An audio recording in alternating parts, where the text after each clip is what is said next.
Good afternoon, class. I'm going to try to be quick here because I want to cover some material, but I don't want to take all night to do it. So we're picking up where we left off today, where we're talking about specifically the experience of China as it uh, pushes through and experiences essentially turbulence with its communist system toward the end of the 20th century. And China would consider itself to be a communist country to this day, but it's worth noting that the communism that exists there today is much less like the communism under Mao throughout the middle portion of the 20th century. So we're going to talk a little bit about that. We left off talking about the fundamental problem that the earliest communist advocates within China had when they finally won the Civil War in 1949. They had the difficult challenge of figuring out, okay, now China is ours, but what do we do with it? How do we make this an effectively communist part of the world? And so the earliest challenges and efforts centered around agriculture. And agriculture and industry were very closely tied together as far as the early communist advocates within China had it. Their vision was that it's going to be tough to, in order to have an industrialized economy, we're going to first have to figure out the agricultural piece because, of course, workers have to eat something. So we can't really become industrialized until we have adequate agriculture. But then this, of course, became sort of a chicken or the egg sort of scenario because they also had to figure out, okay, we do need a certain level of industrialization to allow us the large-scale efficiencies that our agricultural system will need to provide in order to meet the demands of feeding hundreds of millions of Chinese citizens. So the way this first took effect, the first 5-year plan of 1953 allowed for a certain measure. We talked about how the new economic plan or the democracy initiative was an effort to allow a certain measure of capitalism and private enterprise to enter in. This was happening at the same time that much of the land throughout China was being redistributed from a relatively small number of people who owned vast tracts of land to a vast number of people who owned small tracts of land. And so the process of land reform was intended to hopefully open up more land for cultivation. Problem being that the peasants were not exactly well equipped to efficiently work and harvest their land, so there wasn't much in the way of a surplus that resulted from that process. So in 1955, Mao changes gears a little bit and decides that by collectivizing agriculture, by essentially developing collectives among the peasant individual land plots, there will be a certain level of efficiency because the people will work together. They'll share their labor. They might share some basic technology, sort of the idea, right? If we all live in a neighborhood, if we share our lawnmowers and share our weed whackers, there's a certain efficiency there. Well, collectivization was hopefully going to further Chinese agriculture along so that it could provide a surplus that would then in turn jumpstart the industrial development of China and thereby lead to a setting or a environment that was a little bit more like what the original architects of communist theory thought about. Marx and Engels expected there to be an urban industrial element to the natural beginnings of a communist system. So there you have it. Well, it didn't work very well. And there were early challenges and early controversies between the supporters of Mao, and Mao was a red. He believed in communism as if it were a spiritual principle. This was something more than just, communism was a source of moral guidance for Mao. But also in the communist leadership, there were people who were more experts. They were more pragmatic. They thought that, it's great, all this talk of communism, but at the end of the day, it has to work. So how can we introduce a system that's going to actually work and lead to development? Mao sort of felt like if we change the minds of the Chinese people, we don't necessarily have to change the economy to make it make sense to the people. Just change the people themselves. And this became such a problem, the Great Leap Forward, which is going to run from 1958 to 60. This became such a problem that Mao, the leader of China, and Nikita Khrushchev, the leader of the Soviet Union, came to have an openly conflicted relationship with one another. There were moments during the late 50s where they were verbally, criticizing each other in public areas. Of course, this made the United States smile, because here you have the two most powerful communist powers in the world bickering amongst themselves. And as I'll tell you later, it opened up an opportunity for American foreign diplomacy, and we'll talk about that in just a bit. But Mao was convinced by 1958 that his efforts thus far to jumpstart and implement a productive and acceptable level of economic growth was not happening. And so then followed his Great Leap Forward. And the Great Leap Forward is one of the true farces in Chinese history. The effort was to turn the farms into communes of 30,000 people and insist upon the most technologically advanced systems of agriculture so that the people could be fed. It also involved people creating what Mao called steel, although it turned out to be pig iron. This was essentially an all hands on the deck, all out blitz effort to jumpstart the Chinese economy. The problem was, the good thing was it was big, it was ambitious. The problem was it was big, ambitious, but it was also ineffective.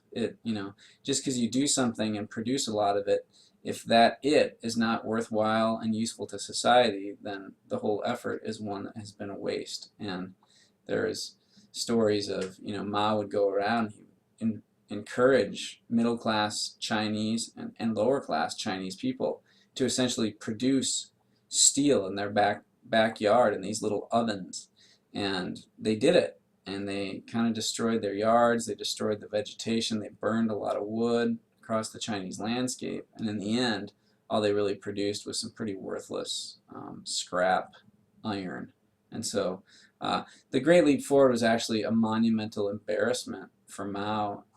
And it's evident because from 1960 to 1966, Mao sort of takes a back seat within China. It's almost like his Great Leap Forward was such a colossal failure that he lost a lot of face. But he does reemerge. In 1966, he has once again a big strategic plan. Chinese are pretty good at doing things big. They have their Great Walls, they have their Three Gorges dams, they have their cultural revolutions. The things that they do are big. They have their tomb of the terracotta soldiers dedicated to the ancient king Qin Shi Huangdi. Anyway, big time China. So in the Cultural Revolution, Mao is calling out, once again, we know that Mao believes heavily in the sort of spiritual and the principled values of communism. And he sees the problem with China is that the people haven't quite yet grasped and they haven't quite yet gotten behind the beauties of equality and justice that are inherent to a communist system. So rather than change his policies to become more motivating of the people, he tries to change the people to become more accepting of his policies, which in essence offer them very little motivation. There's very little to motivate and excite the people. So anyway, he begins a group of people known as the Red Guards, which are young people. I was telling you in class, young students who are oftentimes the biggest defenders of the Maoist communist system, which is quite ironic when you compare what young people in other parts of the world were doing at this time. But there were lively policy disagreements, particularly among the older generations and the more established class levels within China. They were very much dissatisfied with Mao's Cultural Revolution. It was an aggressive attempt to stomp out anything that smacked of capitalism or profit incentive or enterprise, and it became aggressive. It oftentimes targeted people for humiliation. People's property was stolen, destroyed. Young people oftentimes turned on their family members. They became disrespectful of authority figures because those authority figures were signs and symbols of the Confucian past and the tradition within China. And the Red Guards wanted to make it clear that China was now a new place that was dedicated to carrying out Mao's communist vision. So among the accomplishments, like I said, the profit incentive is going to be frowned upon. People in China, if you're a good Chinese person, you're not motivated by personal gain, you're motivated by the benefits to society as a whole. And so this becomes a new norm that is instituted fairly fully throughout particularly the levels of young people, again, people who are largely your age. Education was not, under Mao, education was not about learning science and math and innovation and technology. It was about learning what it takes to be a good member of a communist society, how to essentially advocate on behalf of everyone and eliminate differences and distinction and make sure that there's absolute equality within society. And one of the ways that the Red Guards focused on this was they focused on the four olds. And the four olds were tradition, custom, habit, and what else am I missing? Custom, habit, tradition.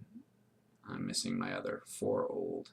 But the effort here was to essentially gut Chinese society of its past and open the way, pave the way toward a communist future. And you can see how many of these things that were destroyed were things that were able to carry forward the legacy of past ways of thought. Now things change in China by the 1970s. Mao is becoming very later on, he's moved on in years. He's going to finally die in 1976, but there's a noteworthy event before that. In 1972, the United States, the Nixon administration, somewhat astonishingly decides that they want to open up a diplomatic relationship with China. For 20 years prior, they had ignored and failed to recognize mainland China. They only recognized the nationalist China, which was Taiwan, where Chiang Kai-shek had escaped following the Chinese Civil War in 1949. But the United States saw this as a possibility of driving a wedge between China and the Soviet Union, and it worked great. At the time, China was very isolated and alienated from much of the world, even the other communist parts of the world, like the Soviet Union, for example. But the United States was willing to provide that warm shoulder to cry on if it was a way of further stressing the relationship between two potentially great enemies of the United States. So Mao dies in 1976, which creates a new seam for change within China. And this will happen with the eventual elevation of Deng Xiaoping, who's pictured here. This is Deng.